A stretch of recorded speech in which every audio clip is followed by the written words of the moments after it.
Last લેક્ચરમાં ગાઉસનો નિયમ છે. ગાઉસના નિયમનું સ્ટેટમેન્ટ યાદ કરી લઈએ, એનું સૂત્ર યાદ કરીએ. પહેલી વાત, ગાઉસનો નિયમ આપણને શું આપે છે? તો કે બંધ પૃષ્ઠની સાથે સંકળાયેલું ફ્લક્સ. એનું સૂત્ર હતું phi is equal to integration સદિશ E dot dl q ના છેદમાં એપ્સિલોન. સ્ટેટમેન્ટ હતું કોઈ બંધ પૃષ્ઠ સાથે સંકળાયેલું ફ્લક્સ એ તે બંધ પૃષ્ઠ વડે ઘેરાયેલા વિદ્યુતભાર અને એપ્સિલોન 0 ના ગુણોત્તર જેટલું હોય છે. આ થયો ગાઉસનો નિયમ. એની સાથે સંકળાયેલા કેટલાક અગત્યના પોઈન્ટ્સ પણ હતા. આ અગત્યના પોઈન્ટ્સની અંદર શું હતું? તો સૌથી પહેલા હતું કે વિદ્યુતભાર જે બંધ પૃષ્ઠની અંદર હોય એને જ લેવાનો. એ બંધ પૃષ્ઠના કદ પર આધાર કે આકાર પર આધાર રાખતો નથી. ત્રીજું હતું વિદ્યુત ક્ષેત્ર એ વિદ્યુતભાર પૃષ્ઠની અંદર હોય કે બહાર હોય બધાનું જ મળે, પણ ફ્લક્સ એ માત્ર અંદર જે વિદ્યુતભાર છે એનો જ મળશે. એના પછી હતું કે જે પૃષ્ઠ વિચારીએ છે એને શું કહેવાય? કે ગાઉસિયન પૃષ્ઠ કહેવાય. એના પછીનો પોઈન્ટ હતો કે મેઇન એડવાન્ટેજ ફાયદો શું છે? તો એ ફાયદો છે સમમિતિ ધરાવતા વિદ્યુતભાર વિતરણથી વિદ્યુત ક્ષેત્ર મળી શકે. બસ આ પોઈન્ટ લઈ અને આપણે આગળ ચાલીએ છીએ. આપણી પાસે એનો પહેલો ઉપયોગ છે, ટોટલ 4 ઉપયોગ છે. એનો પહેલો ઉપયોગ છે સૌથી પહેલા અનંત લંબાઈના સીધા વિદ્યુતભારની રેખીય ઘનતા લેમ્બડા વાળા ઉદ્ભવતા વિદ્યુત ક્ષેત્રનું સૂત્ર. હવે આ સીધો તાર આપણી પાસે છે એના માટે રેખીય શબ્દ પણ વાપરી શકાય. અનંત લંબાઈના પછી સીધા અગ્ર વિદ્યુતભારની રેખીય ઘનતા, રાઈટ? હવે સૌથી પહેલા આનો કન્સેપ્ટ ક્લિયર કરી લઈએ, ડાયાગ્રામને સમજી લઈએ, પછી સૂત્ર મેળવવું તો એઝ યુઝ્યુઅલ સહેલું છે. મારી પાસે સૌથી પહેલા એક અનંત લંબાઈનો તાર છે. હવે આ અનંત લંબાઈનો તાર એનો મતલબ હું આવો વિચાર કરી શકું. આ ડોટેડ લાઈન બતાવે છે કે તાર અનંત લંબાઈનો છે. આની ઉપર ધન વિદ્યુતભાર પણ મૂકેલો છે અને આની રેખીય વિદ્યુતભાર ઘનતા લેમ્બડા જેટલી છે. આપણો પ્રશ્ન, આ તારથી r જેટલા અંતરે આવેલા બિંદુ P પાસે વિદ્યુત ક્ષેત્ર મને શોધવું છે. આ આપણો પ્રશ્ન છે. હવે જે સિમેટ્રી સમમિતિ ચેક કરવાની છે શું કહે છે કે આવું એક જ બિંદુ હોય? તો કે ના, આવા ઘણા બધા બિંદુઓ વિચારી શકાય. જેમ કે મારી પાસે આ તાર અનંત લંબાઈનો છે, ઉપરની લંબાઈ અનંત, નીચેની. હવે આવા P જેવા બિંદુ કયા કયા વિચારી શકું? તો કે હાલમાં મેં અહીંથી આમ દોર્યું છે એટલે એક બિંદુ એવું થયું. આમ પણ દોરી શકાય, આમ પણ દોરી શકાય, આ તરફ બધી બાજુએ દોરી શકાય. એટલે હું શું કરું છું? આમાં આ તારને અક્ષ લઉં છું અને આ બિંદુ P ને જોડતો જે સદિશ છે એને અહીંયા છે માની અને આમ ફેરવું છું. બરાબર? તો આ જે વર્તુળ મળશે એના ઉપરના બધા જ બિંદુઓ સમાન અંતરના હશે. એનો મતલબ કે હું આવો વિચાર કરી શકું.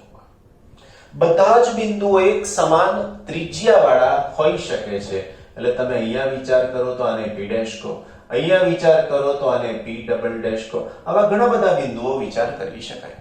પણ આ બધા જ બિંદુઓ તારથી સમાન અંતરે છે માટે વિદ્યુત ક્ષેત્ર ત્યાં સમાન હશે. તાર ભલે અનંત લંબાઈનો રહ્યો, આપણો પ્રશ્ન ત્યાં છે નહીં અને એ જ આપણો ફાયદો પણ છે. કારણ કે અનંત લંબાઈનો તાર હોય તો બિંદુ અહીંયાથી અહીંયા, ત્યાંથી અહીંયા, આગળથી અહીંયા, એવું નીચેથી, એ બધાની અસરને વિચારવાની રહેતી નથી. એટલે ખાસ અગત્યનું સિમેટ્રી આની સાથે આપણે ચેક કરી અને માત્ર 3-4 વાક્યમાં લખવાનું છે. આ એનું કેન્દ્ર છે એવું માનીએ આપણે તો એને નામ આપી દઈએ O.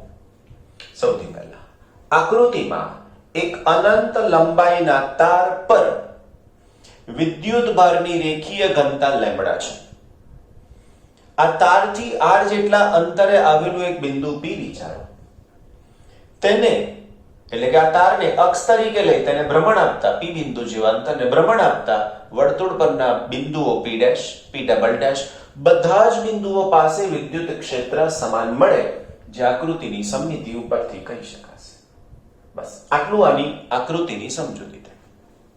હવે એકચ્યુઅલ આકૃતિ આપણે કેવી જરૂર છે એ પણ તમને સમજાવી દઉં.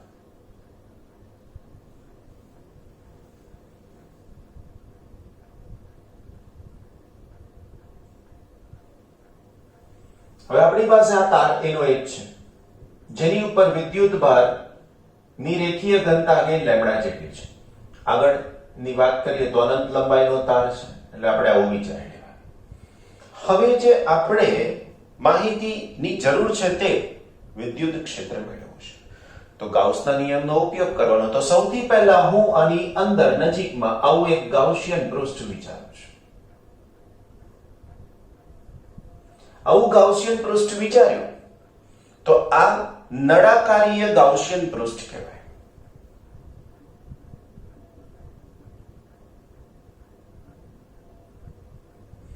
વિદ્યુત ક્ષેત્રની દિશા કઈ? તો વિદ્યુત ક્ષેત્ર ધન છે એટલે અહીંથી આ તરફ વિદ્યુત ક્ષેત્ર, અહીંથી આ તરફ વિદ્યુત ક્ષેત્ર, અહીંથી આ તરફ, અહીંથી આ તરફ, આ બધું જ E છે. રાઈટ? આપણો પ્રશ્ન શું છે? તો કે આપણો પ્રશ્ન આની પરના બિંદુ P આ બાજુ જો બતાવું તો Q, આવા બિંદુઓ પાસે મને વિદ્યુત ક્ષેત્ર શોધવાનું છે. ઓબવિયસ છે. આ બિંદુ કેટલા અંતરે હશે? તો કે r જેટલા. કેમ? તો કે એની ત્રિજ્યા r છે. હવે આ પરિસ્થિતિમાં આપણે આ નળાકારની સપાટી પરના તમામ બિંદુઓ r અંતરે છે એવો વિચાર કરી શકીએ. જેમાં મારી પાસે આવું એક નળાકાર છે જે મેં બિંદુ P લીધું છે. આ બાજુ હોઈ શકે, ઉપર હોઈ શકે, આમ છે તો આમ લઈએ. જો આમ છે તો અહીંથી આ બાજુ હોય, અહીંયા હોય, અહીંયા હોય, અહીંયા હોય, આ બધા નળાકાર પરના સપાટી પરના બિંદુ એટલે માટે ત્યાં દરેક બિંદુ પાસે વિદ્યુત ક્ષેત્ર સમાન મળી શકશે. રાઈટ? હવે આ જે દોર્યું છે એની માહિતી અહીંયા લખવાની કે આકૃતિમાં દર્શાવ્યા મુજબ એક નળાકારીય ગાઉસિયન પૃષ્ઠ લેવાનું, તેની પરના બિંદુઓ P, Q વગેરે પાસે સમાન વિદ્યુત ક્ષેત્ર મળે જે આકૃતિની સમમિતિ ઉપરથી કહી શકાય છે. નળાકારને કુલ 3 વક્ર સપાટી છે તો 3 સપાટી છે, 1, 2 અને 3. આ ત્રણેયના ક્ષેત્રફળના સદિશ જો હું બતાવું તો આના ક્ષેત્રફળનો સદિશ આ તરફ મને મળશે, આના ક્ષેત્રફળનો સદિશ આ તરફ મને મળશે અને આના ક્ષેત્રફળનો સદિશ મને આ તરફ મળી શકશે.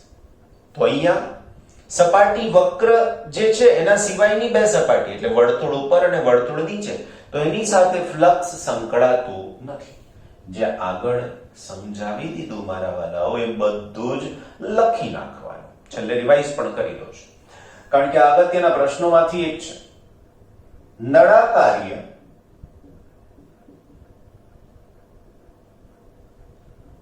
ગાઉસિયન પૃષ્ઠ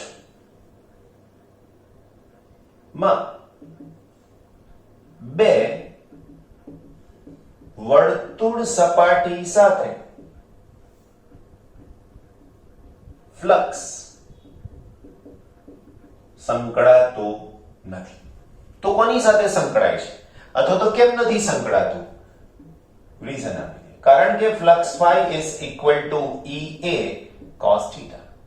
અહીં થીટા બરાબર 90 તો phi બરાબર 0. હવે થીટા 90 કેમ થયું જોઈ લો. આ વિદ્યુત ક્ષેત્ર થયું, આ વિદ્યુત ક્ષેત્ર, આ બધા વિદ્યુત ક્ષેત્ર છે રેડ કલરના અને આ ક્ષેત્રફળ એટલા માટે. તો અહીંયા હું લખી શકું કે અહીં ફ્લક્સ માત્ર નળાકારની વક્ર સપાટી સાથે જ સંકળાય છે. હવે જો એ નળાકારની વક્ર સપાટી સાથે જ સંકળાતું હોય તો માટે નળાકારની વક્ર સપાટીનું ક્ષેત્રફળ બરાબર 2 પાઈ r l. તમને એમ થશે સર l તો છે નહીં ક્યાંય. વાલાઓ l એટલે આ નળાકારની લંબાઈ, બસ. બરાબર? માટે નળાકાર સાથે સંકળાયેલ કુલ ફ્લક્સ બરાબર વિદ્યુત ક્ષેત્ર એટલે E ગુણાકારમાં ક્ષેત્રફળ. હવે આ ક્ષેત્રફળ કયું લેવાનું? તો જેની સાથે ફ્લક્સ સંકળાય તે ક્ષેત્રફળ. E ગુણાકારમાં ક્ષેત્રફળની સાથે તમે અહીંયા ક્લેરિફાઈ કરી શકો છો કે આ ક્ષેત્રફળ જ લેવાનું સપાટી સાથે ફ્લક્સ સંકળાય તે ક્ષેત્રફળ. બરાબર? ઓકે, માટે ફ્લક્સ નો symbol phi. phi is equal to E into 2 pi RL. સમીકરણ નંબર 1. હવે ગાઉસના નિયમમાં બીજું એક સૂત્ર છે, એનો ઉપયોગ કરવા માટે થઈ લખવું પડે નળાકાર વડે ઘેરાયેલ વિદ્યુત ભાર બરાબર લેમ્બડા ઇન્ટુ એલ. હવે તમને એમ થાય કે લેમ્બડા ઇન્ટુ એલ વડે આયા ક્યાંથી? સહેલું છે. જો હું અહીંયા લખીશ લંબાઈ અને અહીંયા લખીશ વિદ્યુત ભાર. જો એક એકમ લંબાઈ હોય તો લેમ્બડા વિદ્યુત ભાર, કારણ લેમ્બડા એની રેખીય ઘનતા છે ને રેખીય ઘનતા આગળ થિયરીમાં આવી ગયું.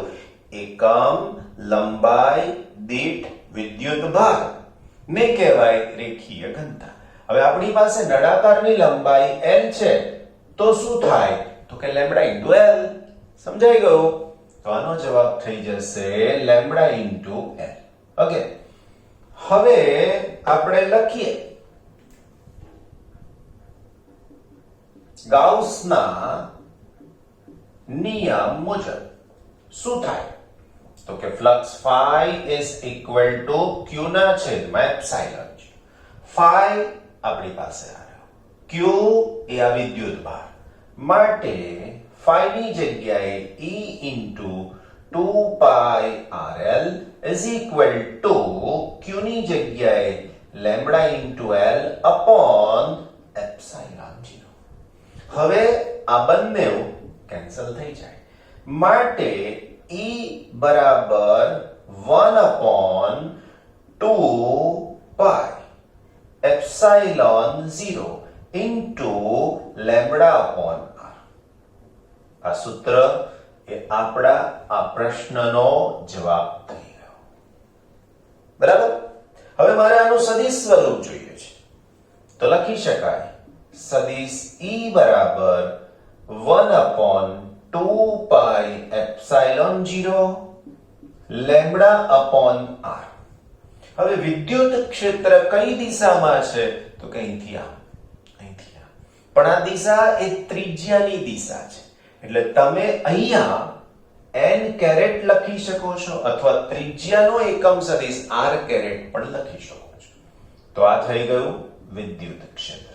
લખી શકીએ જ્યાં n કેરેટ બરાબર વિદ્યુત ક્ષેત્ર સદિશ E ની દિશામાં નો એકમ સદિશ.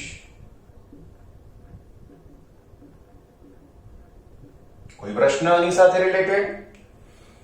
તમને ના થતો હોય તો હું પ્રશ્ન ઉત્પન્ન કરું, ઉભો કરું, હું જ જવાબ આપું છું. સૌથી પહેલા જો તમને અહીંયા વિદ્યુત ક્ષેત્ર મળ્યું તો આખા તારને કારણે મળ્યું એવું કહેશો? તો કે હા. કેમ? તો કે તારની લંબાઈ અનંત છે. વિદ્યુત ભાર વિતરણ સમમિત પ્રકારનું છે અને એનાથી આપણને આ P બિંદુ પાસે વિદ્યુત ક્ષેત્ર મળ્યું. આ બિંદુ તમે અહીંયા લો કે અનંત અંતરે ત્યાં લેશો તો દરેક જગ્યાએ સરખું મળશે. આજ તો ગાઉસના નિયમનો ફાયદો છે કે જેમાં સમમિત પ્રકારનું વિદ્યુત ભાર વિતરણ હોય તો તમને એ સરળતાથી વિદ્યુત ક્ષેત્ર શોધીને આપે. બાકી આ ઘણું બધું લાંબુ થઈ જાય. બીજું, થિયરી પૂરી થઈ ગઈ. હવે આ સૂત્રની અંદર થોડુંક સહેલું બનાવવા માટે ક્યારેક દાખલામાં આવે, ક્યાંક બીજા કોક MCQ માં આવે, તો એને સહેલું બનાવવા માટે આ જે પદ છે ને એને હું k બનાવવા માંગુ છું. તો આ સૂત્રમાં મારે શું કરવું જોઈએ? તો કે E is equal to 2 upon 4 pi epsilon 0 lambda ના છેદમાં r. સદિશ નથી જોઈતા નહીં લખીએ. હવે અહીંયા 4 કેમ ના થઈ ગયા? તો ખબર પડી 2 વડે ગુણ્યા 2 વડે ભાગ્યા. તો હવે આનો જવાબ થઈ જશે 2k લેમ્બડા અપોન r. સમજાઈ ગયું? હવે જો અહીંયા કોઈક વિદ્યુત ભાર મૂકી દઉં તો એની પર લાગતું બળ કેટલું હોય? તો કે બળ F = QE. હવે જો હું આને ગુણી નાખું q વડે તો 2k lambda q upon r. સૂત્ર અગત્યનું, ઘણું બધું અગત્યનું, દાખલામાં અવશ્ય પૂછાતું હોય છે અને આના બેઝ પર ભૂતકાળમાં JEE લેવલનો દાખલો એક વખતે પૂછાઈ ગયેલો છે. એટલે મારા વાલાઓ, સૂત્રો આગળની જેમ યાદ કરતા રહેજો. તમને સ્પેશિયલી અલગથી લેક્ચર બનાવીને આપ્યું છે JEE નીટની સાથે, તો ખાસ ધ્યાન રાખવાનું, આવા લેક્ચર મૂકી રાખવાના, સ્ટોર કરી રાખવાના, વારંવાર જોતા રહેવાનું, સમજ પડતી રહેશે અને સૂત્રોની સમજૂતી સહેલી થતી જશે. ઓકે, જો ક્વેશ્ચન આપણી પાસે સમાન રીતે વિદ્યુત ભારિત અનંત પરિમાણવાળા સમતલ વડે ઉદ્ભવતા વિદ્યુત ક્ષેત્રનું સૂત્ર. લાસ્ટ ક્વેશ્ચનમાં વિદ્યુત ભાર માત્ર રેખા ઉપર હતો. લેમ્બડા રેખીય વિદ્યુત ભાર ઘનતા હતી. જો લેમ્બડા ધન તો વિદ્યુત ક્ષેત્ર આ તારથી બહાર તરફ, લેમ્બડા ઋણ આના માટે તો વિદ્યુત ક્ષેત્ર અંદર તરફ. હવે આ એક પરિમાણમાંથી 2 પરિમાણમાં જઈ રહ્યા છીએ, તો એના માટે સૌથી પહેલા હું તમને ડાયાગ્રામ સમજાવવાની કોશિશ કરું. આ ડાયાગ્રામ આવી રીતે છે આપણી પાસે, જેમાં હું એક અનંત પરિમાણ વાળું સમતલ બતાવીશ. એની પાસે થોડીક જાડાઈ છે એવું બતાવવા માટે આપણે આવી રીતે પણ એની સાથે દ્વિપરિમાણમાં વિદ્યુત ભાર આની પર વિતરણ પામેલો છે અને આવી રીતે એની પાસે વિદ્યુત ભાર પણ છે.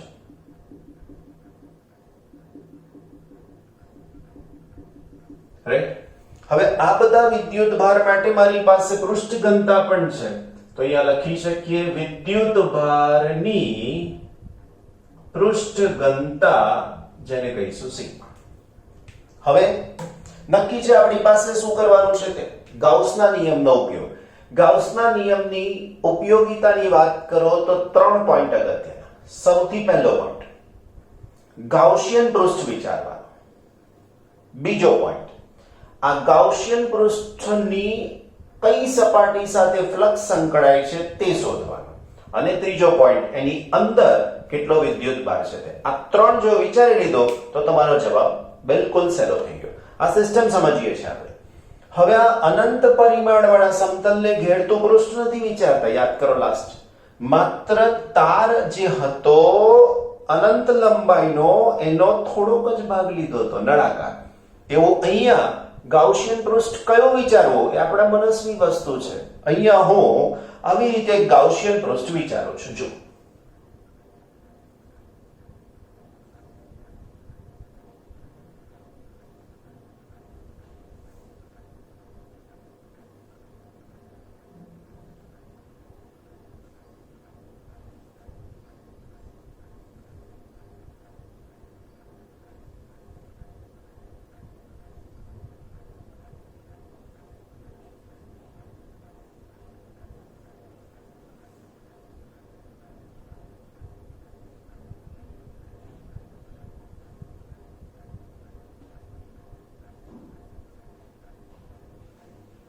આ આપણું ગાઉસિયન પૃષ્ઠ થઈ ગયું, બરાબર.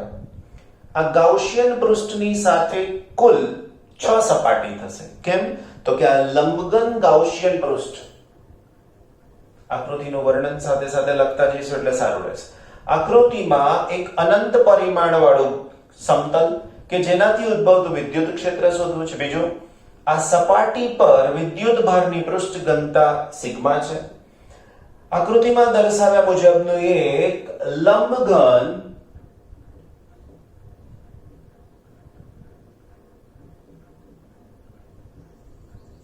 ગાઉસિયન પૃષ્ઠ લેતા. હવે જે લખવાનું છે એ બોલી જાઉં છું આની અંદર. આ લંબઘન ગાઉસિયન પૃષ્ઠના માત્ર 1 અને 2 પૃષ્ઠ સાથે જ ફ્લક્સ સંકળાશે. બાકીના 4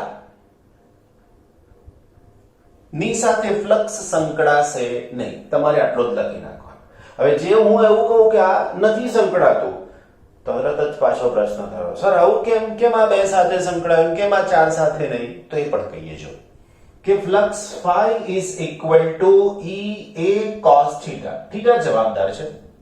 વિદ્યુત ક્ષેત્રની દિશા અહીંયા આ તરફ અને અહીંયા આ તરફ છે. આ E થઈ ગયો, આ પણ E થઈ ગયો.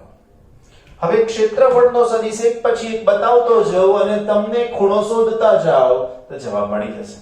આ ઉપરની સપાટી ક્ષેત્રફળ આ તરફ સદિશ, બે વચ્ચેનો ખૂણો 90 cos 90. એવું જ નીચેની સપાટીનો વિભાગ તો પણ 90 ખૂણો. એવું ફ્રન્ટ સાઈડ આનો ક્ષેત્રફળનો સદિશ હું અહીંથી આમ બતાવું તો એના માટે પણ 0. એવું જ બેક સાઈડ તો અહીંથી આ તરફ. મતલબ શું થયો? વિદ્યુત ક્ષેત્ર x દિશામાં છે અને ક્ષેત્રફળ y કાં તો z દિશામાં સદિશ આપે છે. જો આ y પ્લસ, આ y minus, z minus, z plus. એટલા માટે E અને A વચ્ચેનો ખૂણો 90 થાય, cos 90 0. એટલે આ સપાટી સાથે ફ્લક્સ સંકળાશે નહીં. હવે આ બે સાથે કેમ સંકળાયું? તો ક્ષેત્રફળ 2 નો સદિશ આ દિશામાં છે, ક્ષેત્રફળ 1 નો સદિશ આ દિશામાં છે. જોઈ શકો છો બંનેની દિશા એક જ થાય છે, માટે એની સાથે ફ્લક્સ સંકળાશે. That's it. આપણે જેની સાથે સંકળાય છે એને લખીશું, જેની સાથે નથી સંકળાતો એનું એક જ વાક્ય લખવાનું કે આકૃતિમાં 1 અને 2 સિવાયની બીજી 4 સમઘનની સપાટી સાથે ફ્લક્સ સંકળાતો નથી. તો હવે હું લખી શકું સપાટી 1 સાથે સંકળાતો ફ્લક્સ બરાબર EA. હવે તમે કહો ડાયરેક્ટ? હા ડાયરેક્ટ. આ બે એક જ દિશામાં cos 01. એવી જ રીતે સપાટી 2 સાથે સંકળાતો ફ્લક્સ બરાબર પણ EA. થઈ ગયું બંને EA. માટે લંબઘન, સમઘન નહીં, માટે લંબઘન સપાટી સાથે સંકળાતો કુલ ફ્લક્સ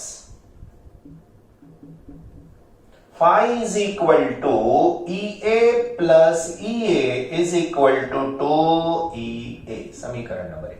રાઈટ? ઓકે. હવે આના પછી ગાઉસના નિયમનો ઉપયોગ કરવાનો. સમઘનની અંદર કેટલો વિદ્યુત ભાર છે? તો હવે સમઘનની અંદરનો વિદ્યુત ભાર એટલે આ સપાટી પર જે વિદ્યુત ભાર હોય તે તો લખી શકીએ. લંબઘન વડે ઘેરાતો વિદ્યુત ભાર બરાબર કેટલો થઈ શકશે? તો કે વિદ્યુત ભાર Q બરાબર સિગ્મા ઇન્ટુ A. જેવું સૂત્ર ડાયરેક્ટ લખું એટલે તમે વિચારવાના બદલે એવું વિચારો છો કે આવ્યું કઈથી, એવું વિચારો પણ એની સાથેનો જવાબ પણ ટ્રાય કરો. આગળ સમજાઈ દીધું છે એકવાર. વિદ્યુત ભાર ક્ષેત્રફળ અને વિદ્યુત ભાર. અહીંયા લખીશું ક્ષેત્રફળ અને અહીંયા લખું વિદ્યુત ભાર. એક એકમ ક્ષેત્રફળ સિગ્મા વિદ્યુત ભાર, એક ક્ષેત્રફળ તો કેટલો વિદ્યુત ભાર? તો આનો જવાબ થઈ જશે સિગ્મા ઇન્ટુ A બરાબર Q, જે લખ્યું છે. ઓકે.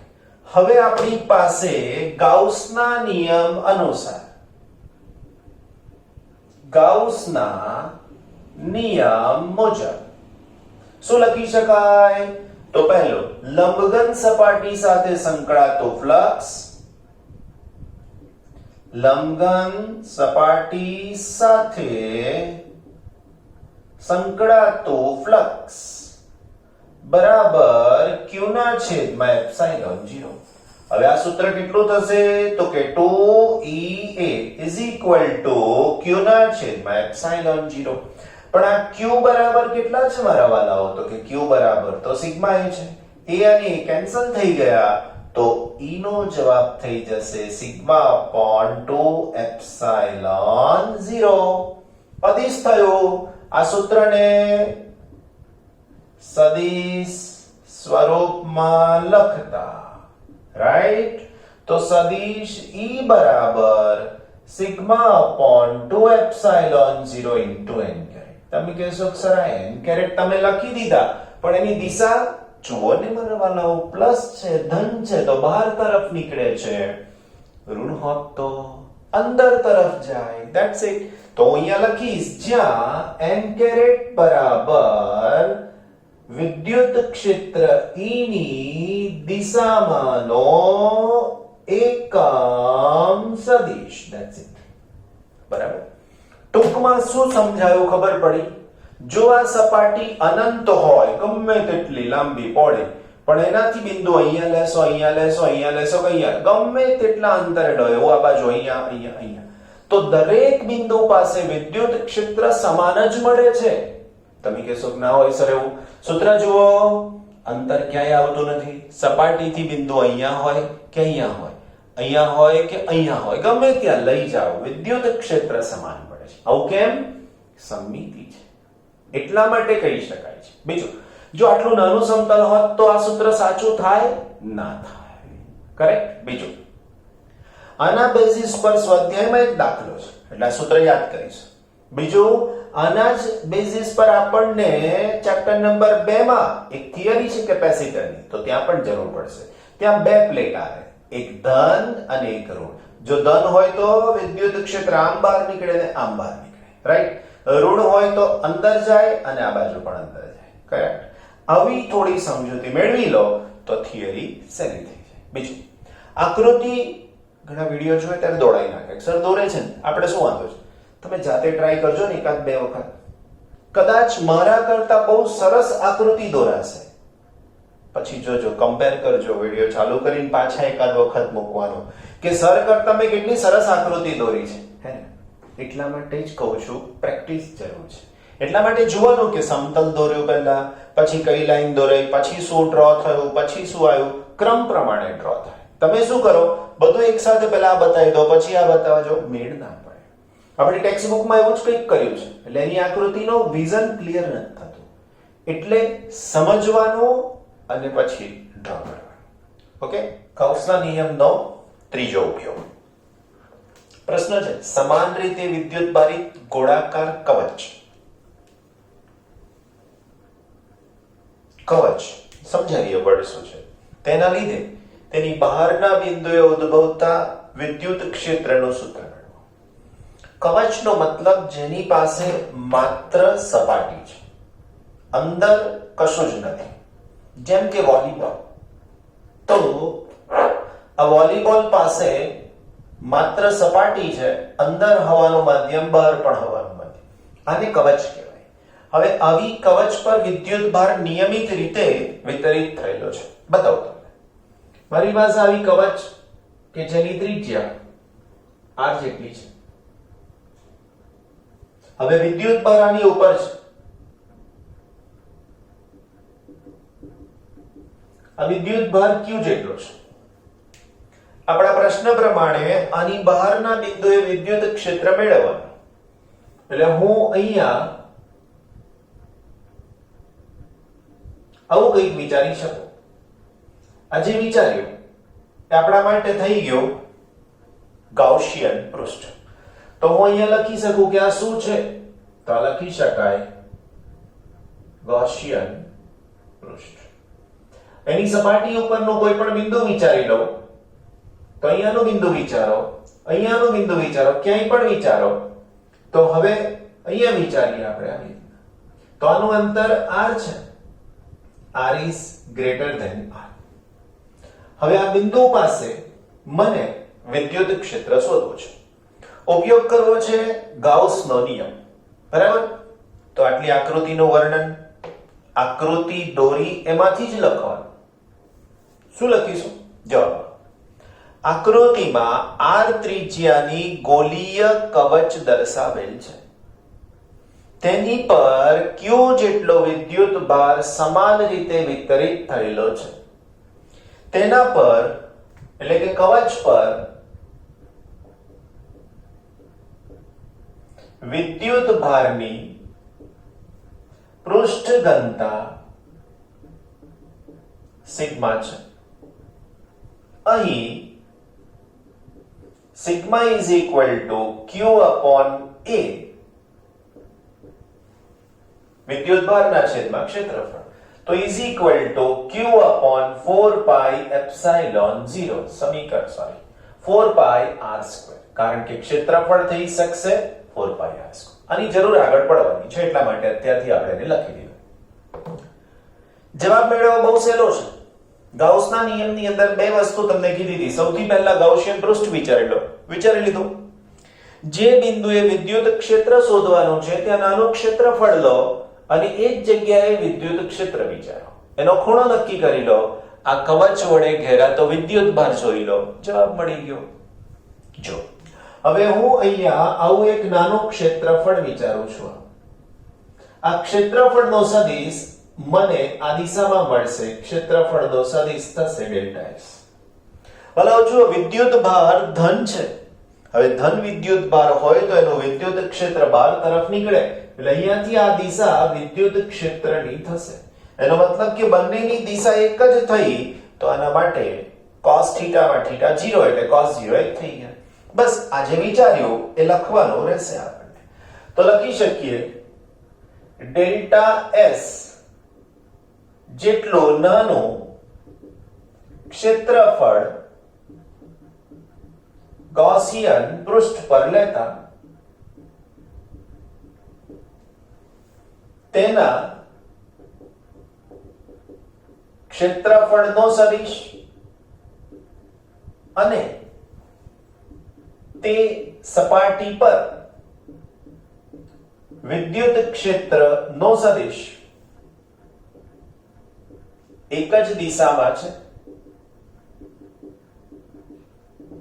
માટે delta phi flux is equal to, માટે તે સપાટી સાથે ફ્લક્સ સંકળાયેલું flux delta phi is equal to સદિશ E ડોટ ડેલ્ટા S બરાબર E ડેલ્ટા S cos 0 બરાબર E ડોટ ડેલ્ટા S.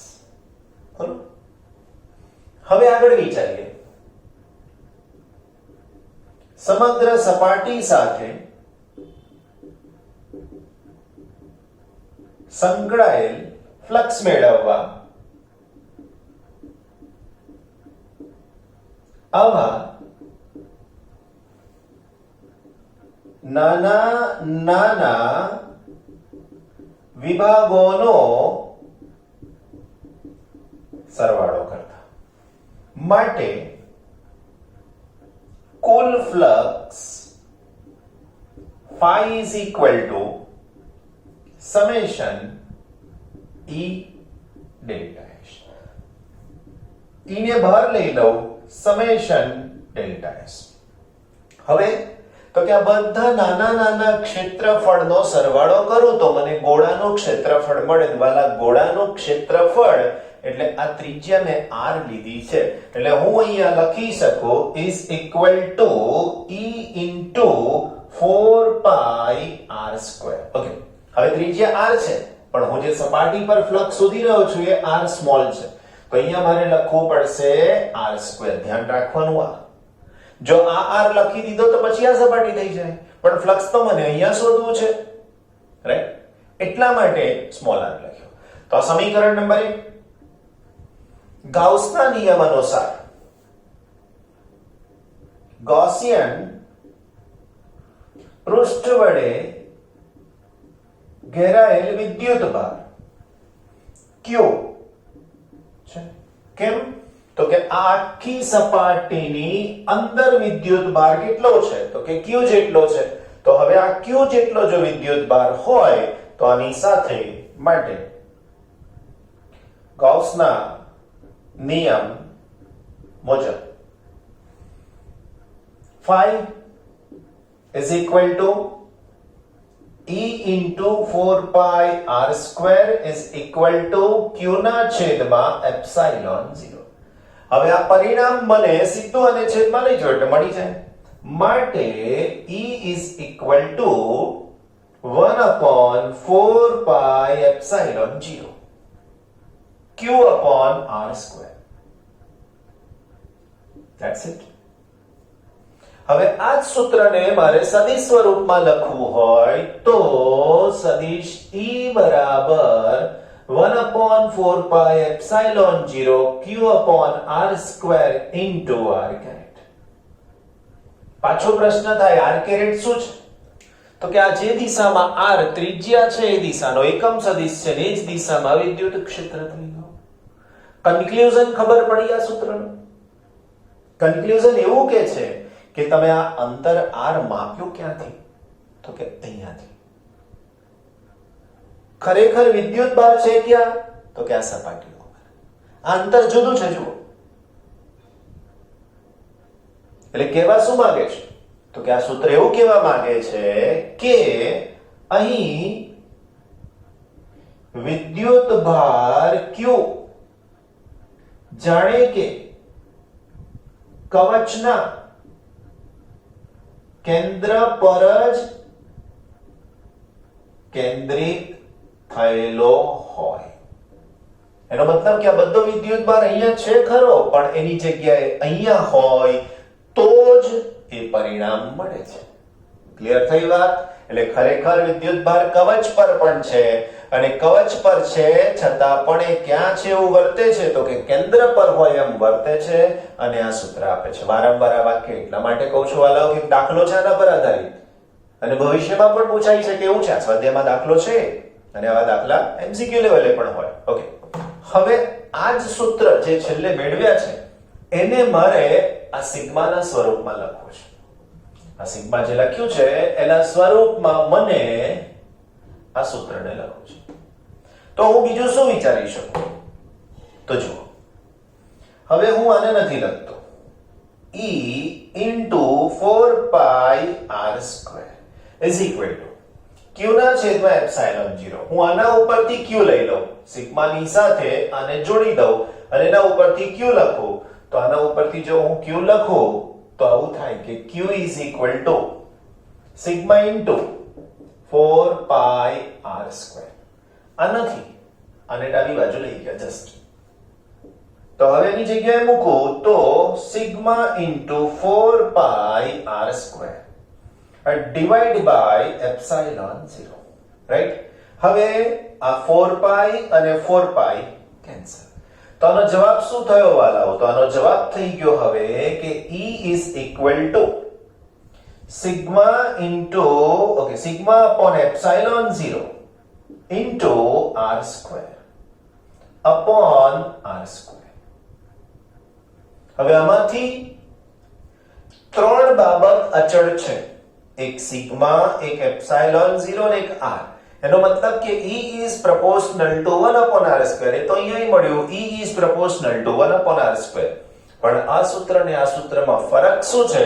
તો કે આ પૃષ્ઠ ઘનતા અને r ના સંદર્ભમાં છે, જ્યારે આ સૂત્ર એ q વિદ્યુત ભાર અને સ્મોલ r કે જ્યાં વિદ્યુત ક્ષેત્ર શોધવાનું છે એના સંદર્ભમાં છે. બંને કહેવા તો એક જ વસ્તુ માંગે છે, પણ ક્યારેક સીધો પ્રશ્ન પૂછાય તો આપણને મળી શકશે.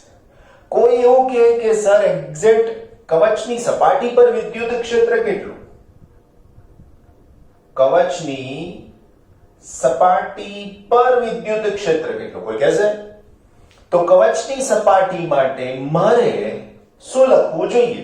તો કે આ સ્મોલ r છે એને મારે just r is equal to r કરી દેવા છે. That's it.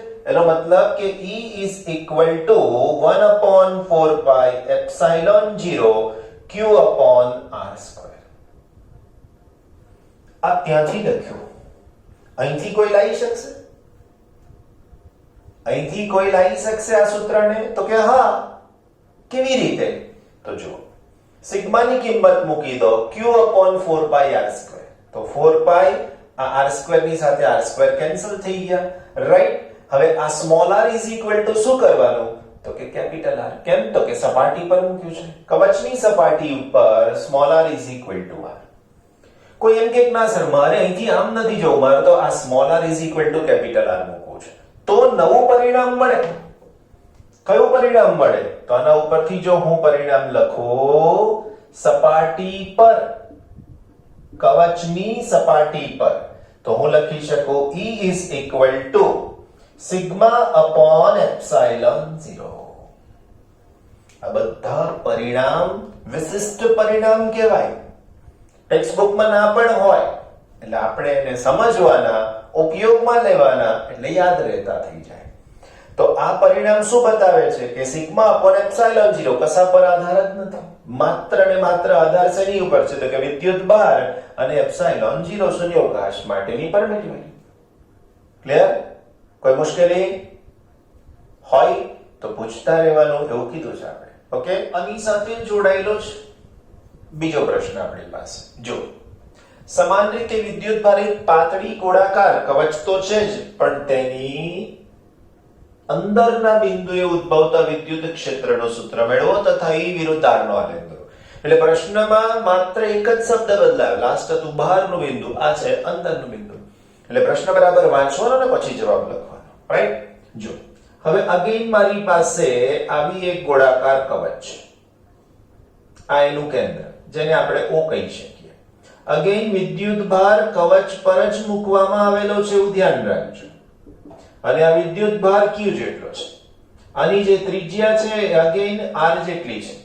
હવે આપણો પ્રશ્ન છે એનો વિચાર કરીએ. કવચની અંદરનું બિંદુ, રાઈટ? એનો મતલબ કે મારી પાસે આવું કોઈક બિંદુ છે એવું વિચારવાનું. એનો મતલબ કે મને હવે ગાઉસિયન પૃષ્ઠ આવી રીતે વિચારવું પડશે. હવે આની ત્રિજ્યા હું R લઈ લઉં છું.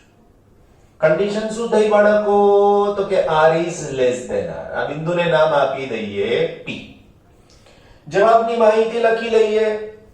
પહેલા આકૃતિનો સંદર્ભ કહી દઈએ. તો આ શું છે મારી પાસે? ગાઉસિયન પૃષ્ઠ. આ શું છે તો કે ગોલીય કવચ. રાઈટ? જે બિંદુએ વિદ્યુત ક્ષેત્ર શોધવાનું છે તે એની અંદર છે. તો અહીંયા લખી શકીએ આકૃતિમાં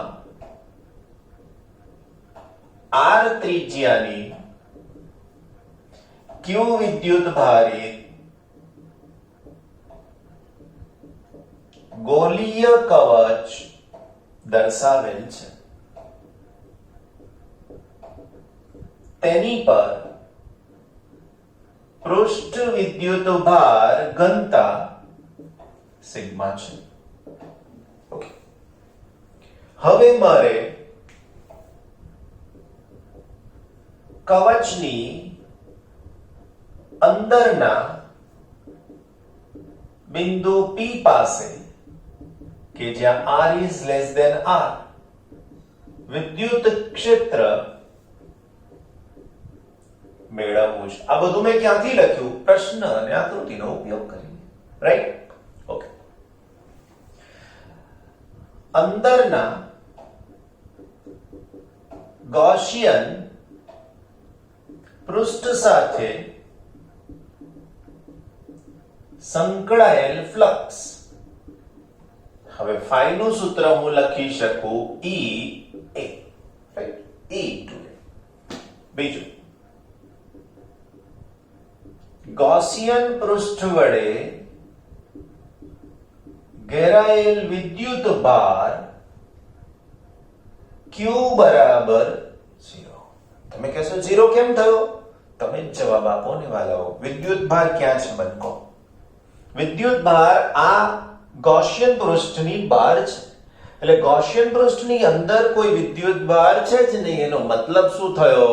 એનો મતલબ એ થયો કે આના વડે કોઈ વિદ્યુત ભાર ઘેરાતો નથી. અને વિદ્યુત ભાર ઘેરાય નહીં તો હું લખું તો 0 જ લખું ને.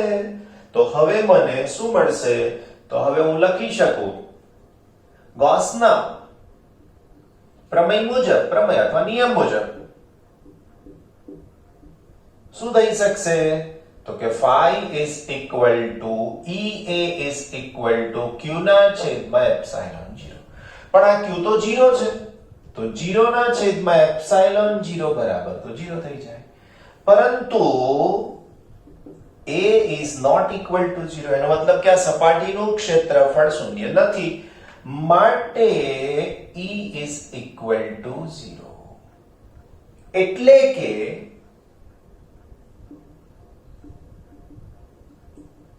ગોલીય કવચની અંદરના દરેક બિંદુએ વિદ્યુત ક્ષેત્ર શૂન્ય જ મળે. આવું કેમ?